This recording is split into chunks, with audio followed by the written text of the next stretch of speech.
Good morning to one and all. On behalf of St. Joseph College of Nursing, I, Mrs. Alfonso Thomas, lecturer, St. Joseph College of Nursing, with immense pleasure, welcome you all to this webinar, Standards and Guidelines in Developing a Manuscript for Publication.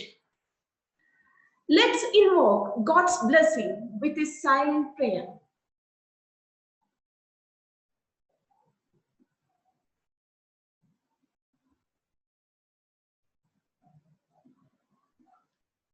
I extend my sincere welcome to our principal, Dr. Sister Renita MSG, who is the backbone of our college, to this webinar. Now it's my privilege and honor to welcome our eminent speaker, Dr. Suresh K. Sharma, Principal, College of Nursing, All India Institute of Medical Sciences, Rishikesh, to this webinar. I extend a warm welcome to all dear delegates, without whom this webinar would not have happened. Hearty welcome to all dear participants. Before going to the session, here are a few instructions for our delegates. Please make sure your microphones are muted for improving the quality of session. For any queries, please take them in the chat box. Feedback link will be sent to the chat box at the end of the session and will be active only for 15 minutes. E-certificates will be issued only after submitting the feedback form. Now we will have our inaugural session. With great pleasure, I welcome our principal, Dr. Sister Renita MST, for the inaugural address.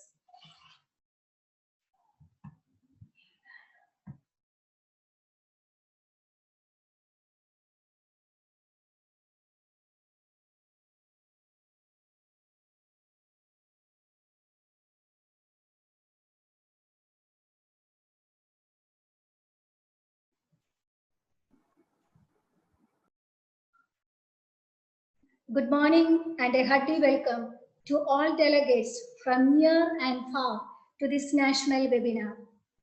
At the outset, let me thank all of you dear delegates for your quick response to our invitation, and I also thank and appreciate the organizers of this national webinar. As nursing is an evolving profession, it needs an expanding body of knowledge which can be obtained only by conducting research.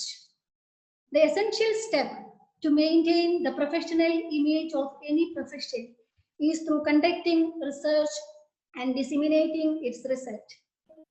A research project is incomplete unless and until its results are effectively communicated to its users and consumers. For this, one should be well versed in preparing a manuscript. Many times, most of us feel or experience various kinds of barriers in preparing a manuscript followed by its publication. So, dear delegates, this webinar is aimed to equip all of us with the necessary knowledge and skills in preparing a manuscript. Surely, I hope today's session will enable each one of you to attain your expectations. So with these few words, I declare this national webinar on developing standards and guidelines in preparing a manuscript for publication is formally inaugurated. Now, we will move on to the most important session, and I request Mrs. Alfonso Thomas, Lecturer, Department of Community Health Nursing, to introduce our eminent speaker of this today's session, Dr. Suresh K. Sharma, All India Institute of Medical Sciences, Rishikesh. Over to you, Mrs. Alfonso.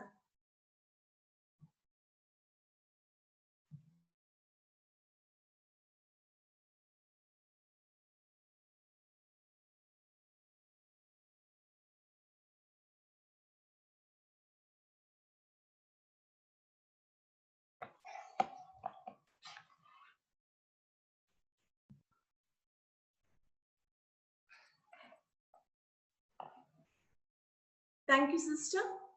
Our resource person, Dr. Suresh K. Sharma, is currently the Dean, College of Nursing, All India Institute of Medical Sciences, Rishikesh. He has long years of experience both in undergraduate and postgraduate teaching. He is a gold medalist in his nursing education. He did his postgraduate studies at Postgraduate Institute of Medical Research, Medical Education and Research, Chandigarh. He received his doctorate in nursing administration from Punjab University. He also received the coveted Florence Nightingale Award in 2001.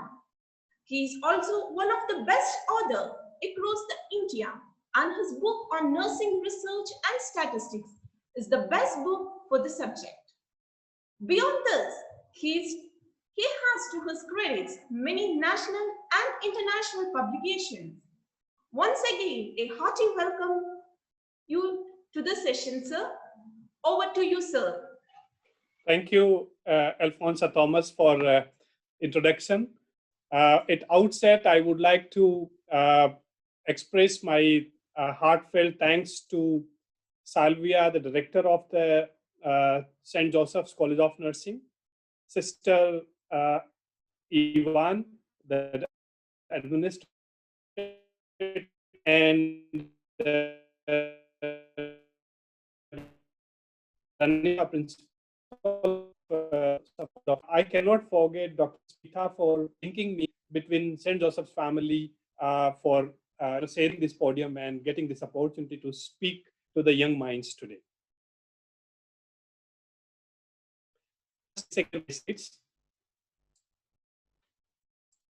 Hope you can see my slides. Thank you. So I'll be speaking today about standards and guidelines in developing a manuscript for publication. I have seen nurses put a lot of hard work in doing their research. They plan it meticulously, they conduct it meticulously, but most of them fail it to publish in a right journal and reach to the right audience. And that's something which accounts most, and that is something which is help you to communicate your message and take credit of communicating this message as per academia is concerned. So for next 45 minutes, I'll be taking through a journey of how to write an effective manuscript. Like a well-written story, similarly, the scientific manuscript also has a introduction, a middle part as a material methods, and end part as a results, and discussion and conclusion as a moral of story. And this put into the study perspective to communicate your message effectively in as less as possible words, because most of the journal expect a limited words to be communicating your message so that they can publish more messages into their journal. Therefore, a writing manuscript, we need to understand that a clear understanding of essential components of each section is critical to be successfully compositing a scientific manuscript. Proper order of writing is very important to facilitate ease into writing. Most of us face difficulties in language and a scientific method of writing. So order must be followed, which I'll be speaking on my subsequent slides. The approach of writing can be customized by the author based on the both subject and dealing with their personal experiences.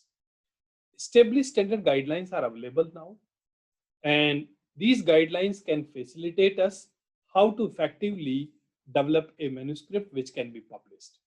I would like to begin from what steps you need to follow when you are going to write a manuscript. Let's say you have conducted a study, you have analyzed the data. Now data is in your hand.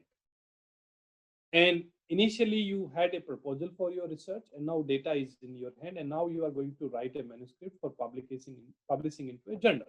So you need to evaluate, you need to start with evaluation of your research data. You need to evaluate this data, that what this data is communicating. Is the data is sufficiently condensed? Is the right methods of statistics or biostatistics has been used to communicate your message effectively? If you are novice in biostatistics, you can take help of a expert in biostatistics or in nursing research who can guide you that to communicate this message, it will be better to use this statistics so the meaningful information can be drawn. Once you have evaluated your research data, you need to go to developing an outline of a paper. And this outline of a paper depends on the target journal. Most of the journal has a standard guidelines, but it will be nice if you have third step also before you develop a pure or final outlines, that you visit selected journal, and each journal has author's guideline. You please read carefully about author's guideline, what is the format of writing a particular paper. If it is a original research, within the original research, it is an observational study or a randomized control trial or a qualitative study, or it is a narrative review or systematic review or meta-analysis. For every manuscript, there each journal gives a author's guideline. And it will be nice if you follow these, read these guidelines, and based on this, you plan your outline for a paper. And this is something, the 4 steps we call as a pre-writing stage. This is a planning for writing a manuscript. Then you jump on a 5th step, that is write. First, you must write material methods. I have seen most of the novice researcher begin with introduction. No, that's not correct. You should begin with writing material and methods, how you conducted this study. Then you describe your results based on the data which you have analyzed. After that, you write your discussion. And then you write your introduction. And finally, you write your references. After writing references, once you have completed, then you write your abstract. What is the gist of your paper? And then you create a final title. You created a title for your proposal. That may be your final title, or you maybe would like to add up something to make it more attractive for readers and catch the attention of reader that they will read your paper.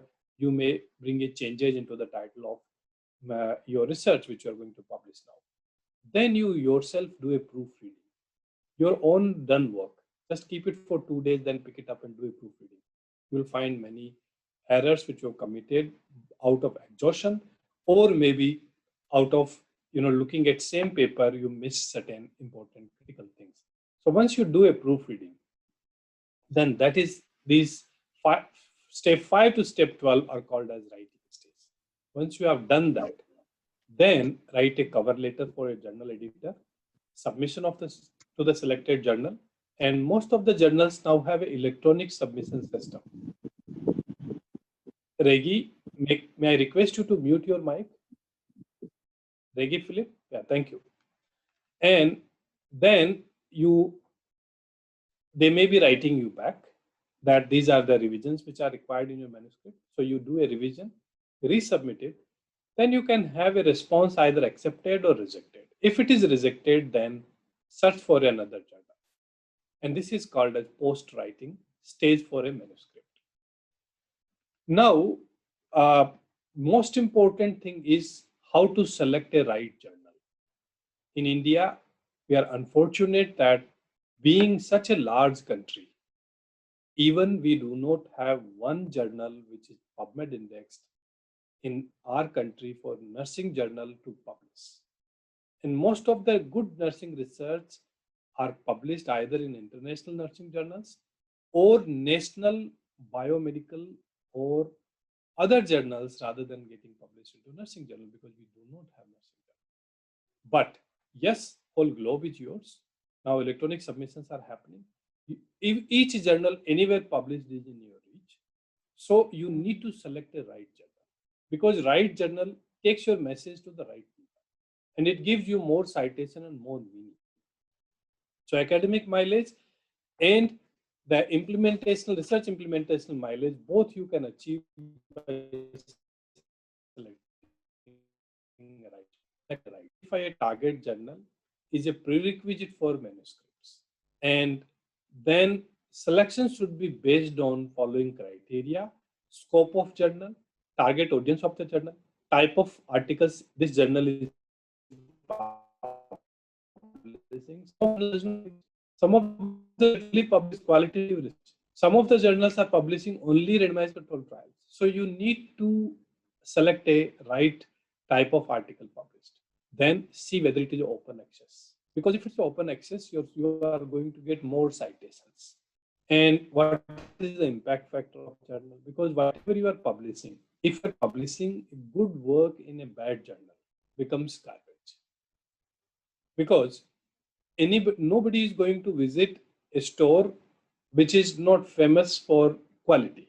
And your paper, which is good paper, but lying into a bad journal, no good reader is going to read it, and then you are not going to get a response. That is an important criteria. Then where the journal is indexed.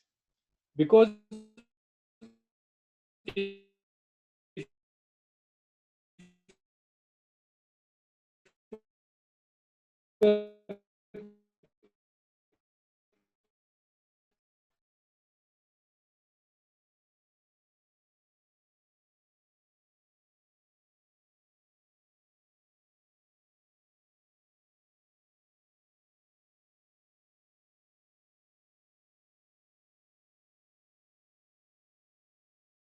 like Embase,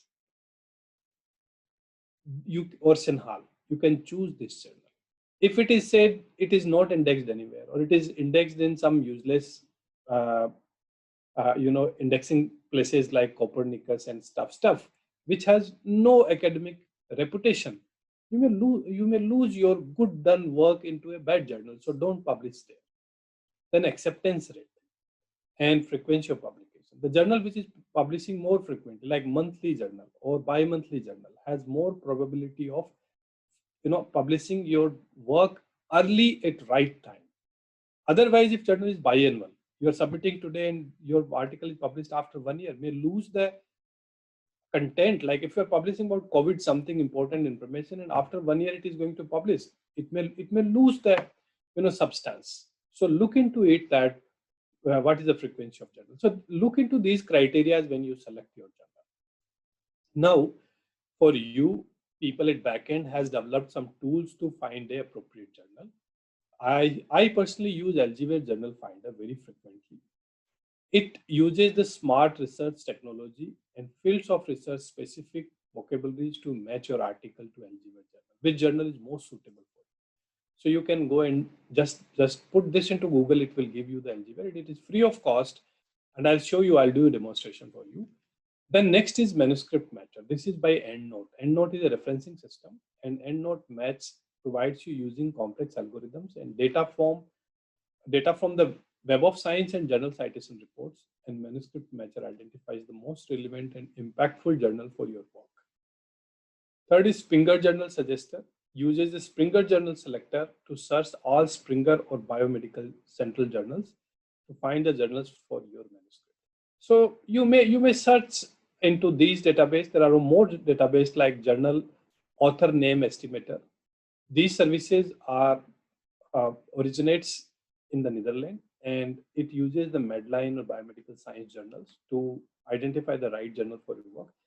Think Check Submit is another freelancer website which is free. It is a campaign to help the researchers to identify the trusted journals for their research. It is simple checklist researcher has to fill, and then it will give you the credentials of particular journal and most suitable journal for your work. Veli Journal Finder beta also has been recently developed, this Veli is publishing journals since 1807, but this Finder software has come recently. It suggests Veli journals that may be relevant to your research, and in this simply enter your title and abstract, and it will give you most potential journals. The drawback of Veli or Springer or EndNote or Elsevier, they are specifically picking up journals from their own domain. Like it picks up only from Elsevier, which has a large number of journals. Springer picks up their own journals, and EndNote gives you Web of Science and Journal Citation database-based journals. Tinto, please mute your mic. Thank you. But Think Check Submit or Journal Author Name Estimator, these are open source based, and they give you different type of journals. So you can choose. I like Elsevier because these are having large number of journals. I choose it. You may choose other also. You can sometimes In Elsevier you checked and it's not giving you appropriate journal, or journal is paid for publication and you can't afford it, then you can go for other databases. Now I'll just show you how you use the journal finder for this Elsevier which I was talking. So Elsevier journal finder, you just see here, this is the website where you can just, once you put into the Google, it will give you this form and you just put your paper title here, abstract you just copy and paste here in keywords, and then field, if you want to publish in nursing journal or you want to publish in nursing plus other journals like public health or community health, or say like medicine or surgery or palliative care, you just pick it up and then you find a journal. It will give you a list of journals, probability, percentage publications, and then if anything else, guidelines like this is the indexing, this is the impact factor, and so and so. So can IT person help me to take it out this line? Somebody, I think, mistakenly have placed this line on the slide. I'll just stop sharing and again I'll share the slides.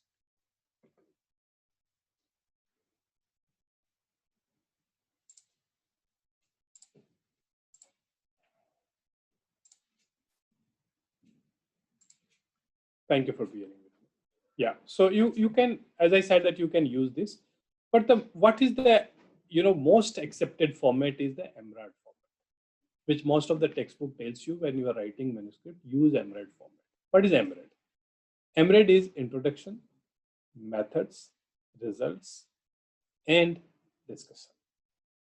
So if you put your manuscript in this format and then abstract and references, if you add, that is a uniform standard which is accepted by International Committee of Medical Journal Editors. This format encourages the primarily for observational studies like case control cohort studies and experimental studies like randomized controlled trials. Then this uniform standard is followed by most of the medical journals, and it becomes most important, widely accepted by most of the journals. So this is a standard format. When you prepare your manuscript before deciding a journal, you can just draft your journal at least following a EMRAD format. That is introduction, methods, results, and discussion. Now, I just would like to touch upon authorship. This is a lot of unethical work is happening in India, and authors reference somebody's research published on somebody's name, so we must know the authorship. Responsibilities. It is always best to sort out the authorship before writing a manuscript. Like who will be first author, who will be second author, who will be third author, whose work is this?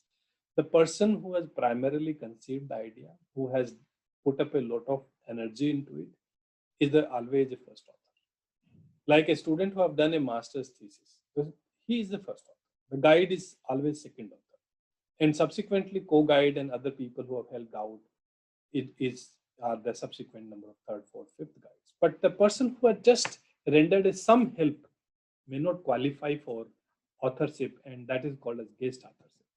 And somebody who have really worked and whose name is not there, that goes into ghost authorship. So those practices are unethical, which must be avoided. Several guidelines are available on free sources about authorship. Although there is no universally accepted format for authorship criteria suggested, but there is a broader guidelines, as I've spoken, that are based on International Committee for Medical Journal, that is ICMJ. And this is more widely accepted by most of the journals, like who could be called as an author or who could be put into the acknowledgement. Now, according to this criteria, the co-author should substantially contribute to conception and design of the study, acquisition of data, and analysis and interpretation of data. So anybody who is author or co-author must qualify for this criteria, and then draft the article or revise it critically to important intellectual content and approve the final version are the three criteria which qualifies a author or co-author. Subsequently, these are also criteria provide accurate affiliation and contact details of each author, because tomorrow somebody would like to contact them and ask if something is to be clarified. It is important to agree the corresponding author who should have full access to the study data and this is provided through email address. So always correspondence, author's detail, and emails are always published in paper, so that if anybody would like to have access to the data, it can be used. I would like to talk about the title, because title is very important when you publish a paper. Title is something which should be catchy, which catch the attention of a reader. So it is determined by indexing process of the article and greatly contributes to the visibility of paper. So it should reflect the essence of article and novelty and its relevance to the biomedical field to deal, so that person interested into particular topic can access your article and finally you can get more citations. It should be clear, brief, specific, and not included jargons and non-standard forms or unexplained abbreviations, because that may confuse. So this is important: clear, brief, and specific. Your title of your paper which you are publishing. It should reflect the purpose of study and states the issues addressed rather than conclusion of study given in paragraph as a title of paper. Indicates the indicative title are therefore better than declarative ones. So in a question form, attracts more readers. This is found in research. So you may use the interrogative format rather than using declarative format. But yes, declarative format is also used by people. Title and abstract should correlate with each other. They should marry with each other such a way that reader get attracted to it and read your paper. The title of systematic review and trials should be ideally follow the participants' investigation, comparison, outcome, and study design. That is PICOs or PICOT approach. So this is now the Cochrane also says that any title must have PICOs or PICOs approach. Now, when we talk about keywords, most of you write the keywords which are either operational terms or which are the title in the title of your study. But you must be remembering that the terms should be mesh terms, so that whenever somebody is searching your paper, he can easily get into access by using the mesh term or embed three terms when he's doing a search for his review. So whenever you are writing a term, always try to check it with mesh terms. Mesh term is medical subject heading, which is in PubMed, you can check it, or Medline, you can check it, which is National Library of LLM controlled vocabulary thresher, and which you just go to PubMed site and you can check it. So your key terms which you use in paper should be mesh terms. Now, when you write abstract, the first thing is you should write abstract at the end of paper. And second thing is it usually read first, so it should be very, very impressive. So acceptance of the paper into good journal depend on your title and your abstract. So abstracts should be written in such a manner that it, in minimum words, it communicates the whole paper. And that is something which is very important. It comes with experience, but you read the abstract written for papers published in best journals and best papers, which is highest citations. So get an idea, oh, this is the way I should write abstract. It should be concise summary of complete paper. And should not be too long, because nobody is interested in reading too long. Usually abstract do not contain references, abbreviations, and acronyms. So I'll avoid using abbreviations and acronyms in abstract. And it's required to be structured, specific, or follow the specific ways or guidelines given by journal, or structured or unstructured. Now, when you write introduction, which is again written after writing methodology results, introduce a topic to the reader, straightforward way, avoiding excessive wordings. When I review the papers written by nurses globally, and primarily from India, they write too much big introduction. They start giving a lot of unwanted informations which reader do not want to read. Straight jump on your topic and give the key information. If you are going to talk about diabetic food, just in one line finish the burden of disease globally, burden of disease in your country, in your region, and then burden of after diabetes in two lines, say about directly jump on diabetic food and burden of diabetic food and contributing factors, and then directly jump on what are the interventions available and how this new intervention is novice and why you would like to do this study. That should be, and it should be so focused, comprising approximately 3 or 4 paragraphs, not more than that. Now journals say that, excuse me, your introduction should be as short as possible. We don't want more words in introduction. The first paragraph could be, questions, issues, background of study in present tense and context relevant to the nature of problem, and questions means what is known. Second paragraph, what is unknown. And third thing is why this study was done, why it was so important to do. This is something, these three things, remember: what is known, what is unknown, and why this study is so important.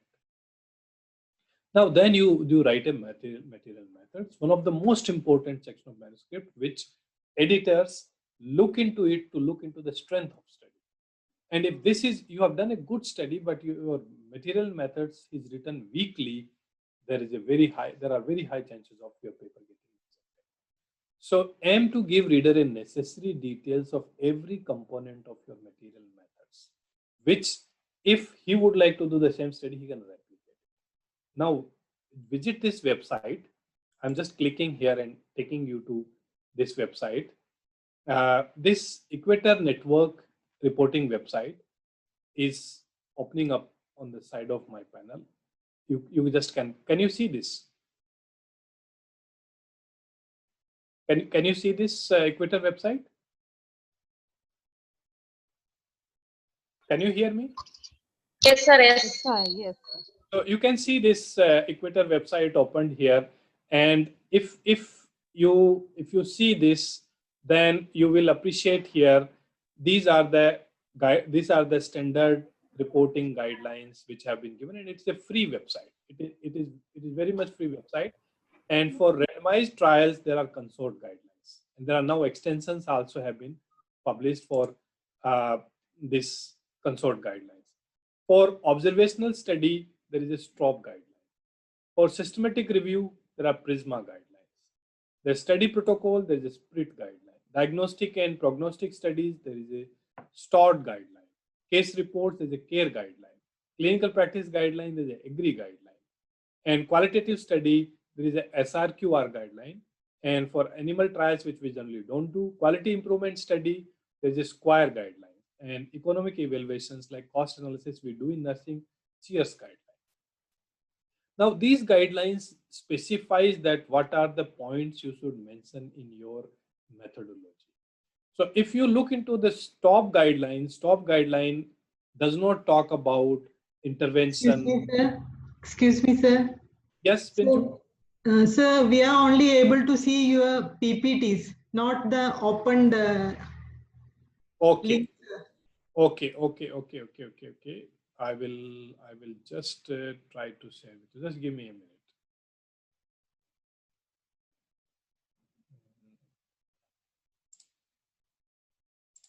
Can you see this? No? No, sir. Just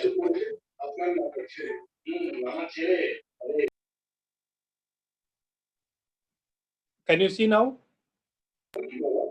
Yes, sir. No, sir. No, sir. No, sir. Just you can see now? Yes, sir. Now we can see. Yes, sir. It is visible. Yes, sir, it's visible. Katika, please mute your mic. Yes. So you can see here, this is a free website. You can go Equator Network called as Equator Network, and it gives how to write a complete paper, and specifically these guidelines. These are called as reporting guidelines for main study type. So if you have done a randomized control trial, you just this is called as consort guideline. When you click on consort guideline, the whole guideline will open as a PDF. This is the guideline. You can see. Can you see this?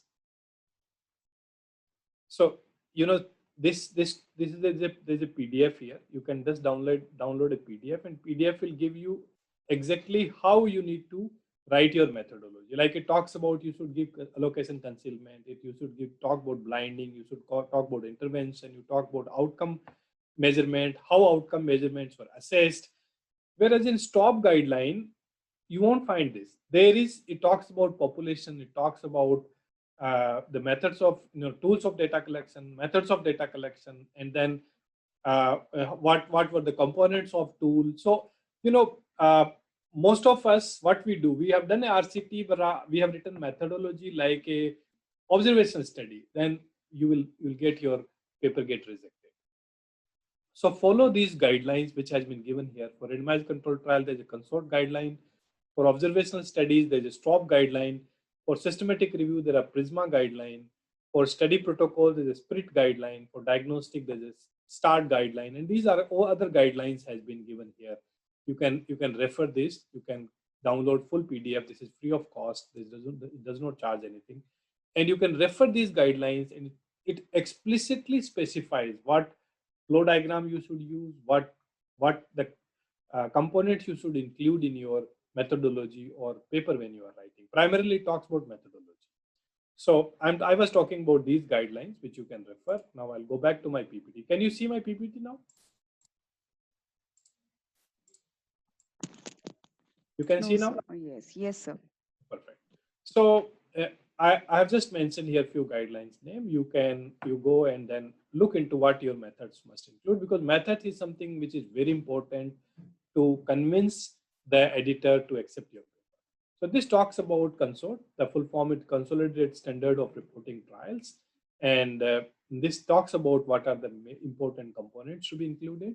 This is about STOP guidelines. It talks about, what are the components to be there. And PRISMA, Cochrane collaboration talks in detail about PRISMA. If you want to know more about detail in PRISMA, you can also visit the Cochrane guideline, which is where freely it is available. Now, again, discussing about material method, the important component which are common to all the studies are study design, data collection, analysis principle, rationales, and sample selection procedures, like how random look simple random tech, the random methods or non-random methods of selection of the sample, and then pre-specifying the primary or secondary outcomes, inclusion exclusion criteria. This remains common to all the studies. Now, ethical consideration is very important. I have done a study pan India that what are the how much is the adherence of nurses with ethical guidelines when you are doing studies. And I was surprised that they take permissions from everyone, but more than 50% research, this is old study done 5 years back, more than 50% studies have not obtained ethical permission from institutional ethical committee. And this was very high in private sector. Probably they are not aware, or they don't have a availability of institutional ethical committees for applying and getting institutional ethical permission. But remember, any research done except systematic review, meta-analysis, secondary analysis may not require ethical permission. But any research, either it is a just questionnaire-based survey, you require ethical permission. So obtain it from your own institution if you have ethical committee. Otherwise, collaborate with the other institution which has ethical committee, apply there and get ethical permission. Because most of the papers are rejected because they say that you have not obtained ethical permission for getting information from your participants. And mention that you have taken ethical permission. You have taken written consent from every participant. No verbal consent. There should be informed written consent for every study, and you must archive this because publisher may ask you, give me some sample consent which you have obtained. Ethics is very, very becoming strict day by day. Now 17 guidelines also specifies about it categorically. Any health research, including nursing, must obtain institutional ethical committee approval before conducting study or collecting data. And consent from patient, assent from any child who is less than 9 years of age is very, very important for any study, and mention this in your methodology. CTRI registration is very important. In India, we do CTRI registration for all the trials, not for observational study, but for all the trials. Either say it is a quasi-experimental study or it is a true experimental study, you need to have CTRI registration. You need to mention, otherwise most of the journals which have online submission system, they ask what is the CTRI number. If you don't give CTRI number, they will not accept your paper to be submitted to the online system. Excuse me. So there are other ICMJE accepted registration international registries, which is the list, and CTRI is one, which is Indian. There are other countries like New Zealand, Australia, and there are international also. You can, from any country, you can register international standard randomization system. Now, once you write results, I have seen commonly that you exhaustively describe the every table in detail in results. So please don't do that, because it is consuming your word count, and there's a limited number of word count given by every journal for a particular paper, and then they reject because word count is 4,000, 6,000, and then you get a paper rejected. When you write results in thesis, the pattern of writing result is exhaustively you describe complete table, but in paper you give a nice table which is self-explanatory and talks only striking feature and say that detail may be referred from this table. So it consists of organized presentation of collected data. All measurements described in methodology section must be reported here, either in table form or graph form or descriptive form, but no duplicacy. Like you're giving everything in table, graph, as well as you're putting into the words, it increases your word count. So that you can do in discussion rather than in result form. Results, the primary, secondary outcome must be brought it out, and it must be consistent with the tables which are there. There should not be discrepancy while writing the number. Some number is there and some number is here. And results must be written in interpretive form, not into descriptive form, because descriptions you can give in detail in discussion rather than in result form. Now, discussion is most important. And I have seen one more problem in nursing papers which are published. They duplicate whatever they have written in results, they copy paste here, and some they bring some research to compare and contrast. No, that's not the discussion. Discussion is based on your objective. You are giving a meaningful explanation, how much it was, what is the reported before, whether it is in consensus, which is what reported in past, or it is in contrast what has been reported in past, and how you explain this if it is in consensus and in contrast. What is your explanation as a researcher, like why this data is so high or so low or differently? So, that has to be explained here. And sometimes you also can say that this is the finding, but it should be interpreted with caution because study has these limitations. You may be highlighting, major limitations at the end of paper, but in discussion also you can talk about minor limitations, which makes your results weaker. It should be, describe how results are consistent and confounding factors to impact the implementation of the results. Logical arguments can be given. It should be builded with the past data and then your data and contrasting, comparing, explaining. This is the important thing in the discussion. Avoid excessive wordiness, other commonly made errors such as including information unrelated to your purpose of study. You are giving just unnecessary studies which are not even related to you. Don't do that. Repeating detailed the data from previous presentation. No, just use the striking things. Not again put the whole paragraph of previous research. Not interpreting, critically analyzing. Just putting up your data does not have a meaning. Presenting new data, new details about techniques or enrollment of criteria which you have not studied, it has no meaning. And overstating or interpreting your results is again wrong. All contributors may not qualify for authorship, so you put them into acknowledgement. And acknowledgement section have anyone who have helped you directly or indirectly in your research. Now, reference writing, I say that preferably use reference managers. Mendeley is one which is available free of cost. We have Jotero, which is again available free of cost. EndNote is paid software, but Mendeley and Jotero can be used, which makes your life easy for reference writing. You also can write manually these references, but softwares can help you and make your life easy. Each reference which you have referred must be written here into prescribed format of a journal. And Vancouver's is a style which is most commonly recommended for biomedical research papers or journals. It is important to remember that author sequence and author abbreviation format must be correct as per the recommended style of reference writing. And plagiarism is very important thing, and most of us are submitting papers which are not pledge checked. There are even free softwares now available for checking pledge check, and there are paid software which can check, like some of them Authenticate, 13. These are paid software. Grammarly again partially paid, so you can go and check your plagiarism at these softwares. And most of the libraries purchase nowadays, because students are writing their assignments or publishing the papers, must be pledge checked, and it should not have more than 20% of plagiarism. Plagiarism something that you have taken something from somewhere and you have not reworded in your own words is a crime in publishing world. So you need to check your plagiarism and similarity index, and the best plagiarism software is yourself, that you know that whatever the text written here is my own words. It is not taken anything from directly and placed, copy and pasted in my paper. So plagiarism is a major issue, must check it and before submitting.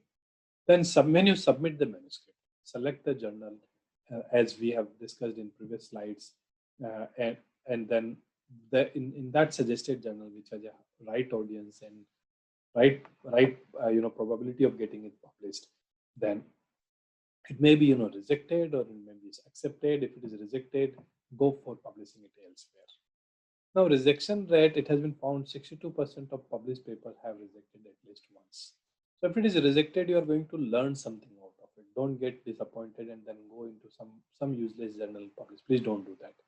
Try it another good journal, and by improve the quality based on the feedback you got by rejected journal. They will give you many points like, on this ground we have rejected, improve it.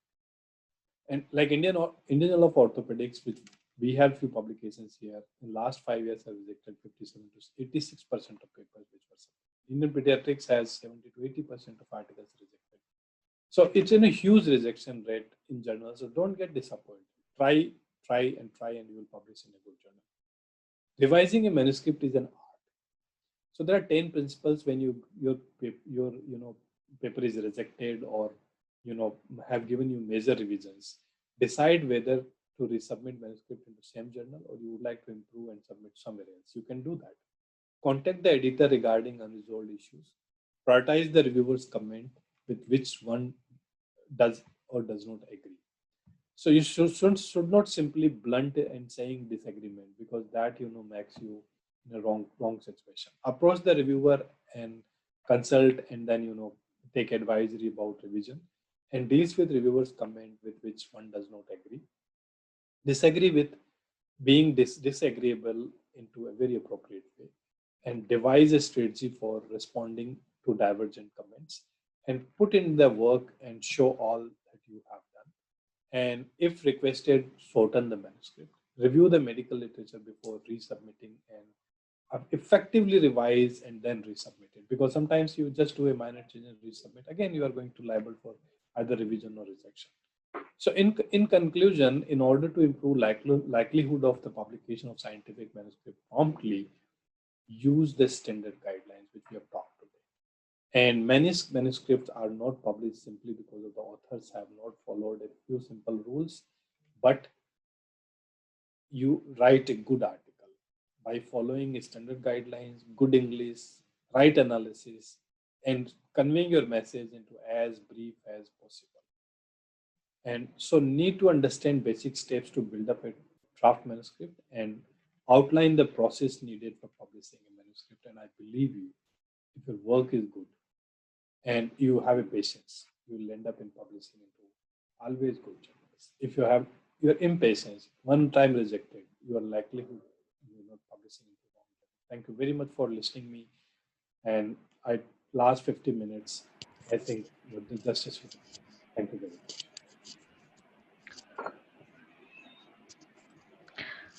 Hello, good morning, sir. Yes, good morning. Sir, myself Anju. Sir, I want to know the meaning of the citations, means H index, item index, what it is actually. Okay, actually, each author publish, Sanju, and once you publish, then people use your paper and then they cite your paper into their own paper. So Okay. you get the citations. So that is called as number of citations. Let us say you have published 10 papers and one paper had 80 citations, means 80 times this paper has been referred by other researchers and quoted into their research. And once, like, each paper is cited in this way, what happens, your indexing is counted like H index and I10 index. What is H index? H index is like how many paper are above this number of which has been given. Like, let's say your H index is 10. It means the 10 papers have more than 10 citations. The drawback of this indexing is one paper may have 100 and one paper may have 80, but that it will not count that factor. It will say there are 10 papers which have more than 10 citations. Okay. And this is a criteria now internationally. If you go for a faculty and once they look into a paper, they say that your H index or I10 index must be above 10 or 15, then you can apply. Otherwise, you have published 500 papers. We are not interested in that number. We are interested what you published, how many people were interested in your publication. Okay. This is very important. And now in India, also in good universities, they started asking what is your H index, I10 index, etc. And number of citations. I hope I could answer your question. Yes, sir, surely. Sir, one more thing. Actually, who determined the impact part of these journals? Actually, what it is mainly? Impact factor is a copyright for Web of Science. Web of Science is organization which is oldest in publication. If you have read about Cleverate Cleverate Analyticals, which is US based company. They at backend look into the journal, like this journal paper which are published. How many times of citations happened for this particular paper of this particular journal? If particular journal is publishing papers which are cited more times, will give you the more impact factor. But this impact factor term is a copyright of Web of Science, and people use it with different terms by twisting and tilting as an impact factor. Other organizations also, but they are prudent in this. So that is an impact factor, which is copyright to the Web of Science. And any journal who is registered with Web of Science, they give the impact factor of that particular. And impact factor is, as I said, determined by the number of citations happens out of the papers which are published in this journal in a particular year. That's why impact factor is on yearly basis. For 1990, 1920, the impact factor is 15, and in past it had been 20 or 25 or 30 or more than that, or less than. Okay. Is it clear, Anju? Yeah, yes, sir. Thank you very much. Welcome. Sir, we have few more questions. Yes, please. Can you please explain on the graphical abstract? Graphical abstract. This question is not clear to me. I have used two terms, structured and unstructured abstract. Is it a supplementary data? Hello, sir. Good morning, sir. Good morning. Actually, I only asked what is about like graphical abstract. In some journals, they used to ask us to submit the graphical abstract. So whether the table data or the graph which we keep in the result section, is it similar like graphical abstract? That's my doubt, sir. I'm extremely sorry. I'm unable to answer this question. Let me go back, review, and I will personally write to you. Thank you, sir. Sir, one more question. Sir, in some journals, they used to ask like attach supplementary data. So is it our Excel data which or the SPSS data they mean to ask with us, sir? Yes. That is the primary data which you have used to bring out these tables and graphs. because they may want to check upon whether the data has been rightly analyzed or not. Okay, sir. Thank you. Thank you so much, sir. Welcome. So we have one more question. Yes. Please mention few Scopus Index journals in nursing. As I said that there are journal finder softwares which are listed in the beginning of my presentation. I'll share with the institution, you can get it, my presentation. And there's a large number of journals, large number of international journals which are Scopus indexed. If I start naming, there are even 2,000-3,000 nursing journals which are Scopus indexed, PubMed indexed. So do not worry about that. But if I talk about India, there's not even one. In India, there is not even one nursing journal which is Scopus indexed or PubMed indexed. There was one journal, International Journal of Nursing Education, published from Delhi by Dr. R.K. Sharma. This was Scopus indexed for last 3 years, but again, this year it is not Scopus indexed. And whatever journal writes on their website, don't trust on that. Go to the Scopus or PubMed, journal analysis, list analysis, and then you check there whether in this particular year this journal is indexed by PubMed or Scopus or not. A very nice question. Hapsi is again asking how to identify the pediatric journals. Yes, actually, this is a very difficult. There are, lists published for pediatric journals. There are, if you Google on a list of pediatric journal, they will give you a list which is published. Now, but it is very difficult to say whether this is a pediatric journal, this is not a pediatric journal. I'll tell you a simple definition. Any journal which is taking money to publish your paper is a pediatric journal. But then there's another class of journals which are actually not the pediatric journal, but they are publishing your paper into open access form, and they give you option. If you want your paper to be in open access form, then you pay this article processing fees. Or if you want your paper to be in non-open form, then your paper will be in a closed form for next 1 year or 2 years, and thereafter it will be freely available for you to host on your ResearchGate or something else. And those journals are actually charging, but they are giving you options. So they are not into pediatric journal. Is it clear to you?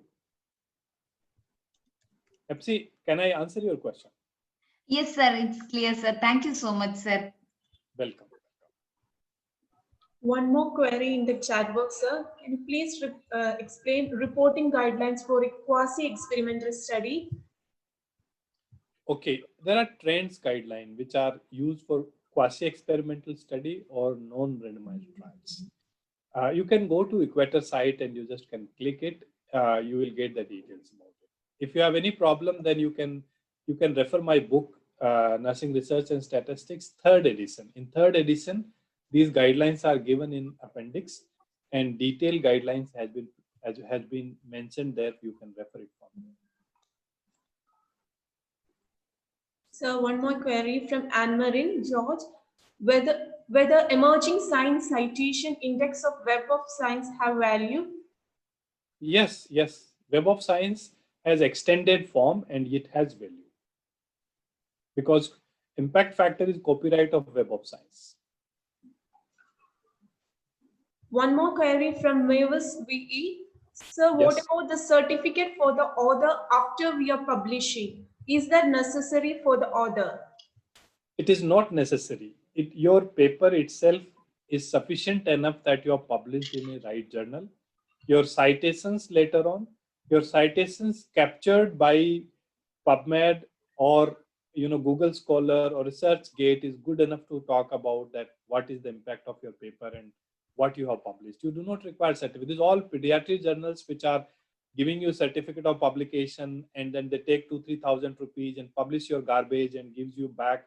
Sorry, I'm using this wrong term for your work, but that they are doing these all dramas. And please don't publish your hard work into these pediatric journals which take 2,000, 3,000, 4,000 rupees. and give you certificate for publication, give you paper, whatever you have submitted, publish and give you back. Don't publish your hard work in these rubbish journals. They are just publishing for making money. They are not science. They are not academics. This is just a business. Publish in good journal. Publish one paper in a year or one paper in 2 years or 5 years, but publish in a good journal, which is index journal. It may take some time, but once you publish, your confidence will go up, and then you will definitely publish and always publish in good journals. And that's a science.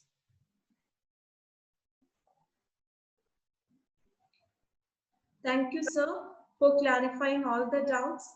Now we are coming to the end of the session. Thank you.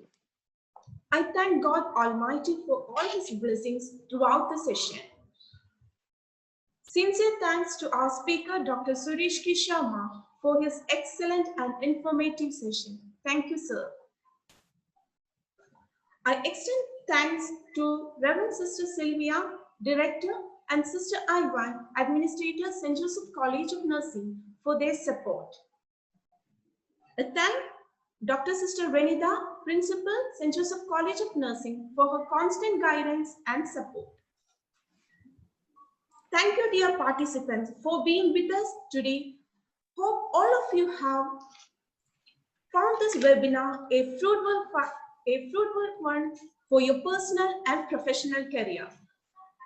Last but not the least, I thank all the teaching and the non-teaching staff of St. Joseph College of Nursing for their support. Once again, thank you one and all.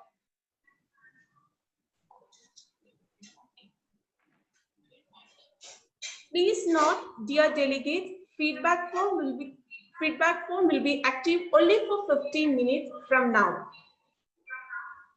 Thank you.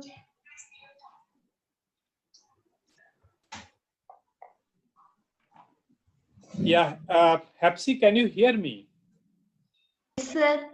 You asked me the abstract, this one, graphical abstract. Yes, I just Googled it and could recall back. Graphical abstract is the summary of the graph or table or box which you are presenting in your paper.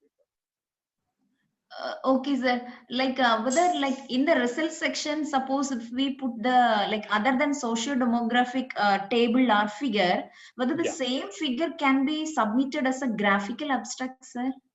Yes, it can be submitted as a graphical abstract. What Google says just now, I Googled it and then I just learned about it and then recalled, yes, that what is a graphical abstract. Okay, sir. Okay, thank you so much, sir. Welcome.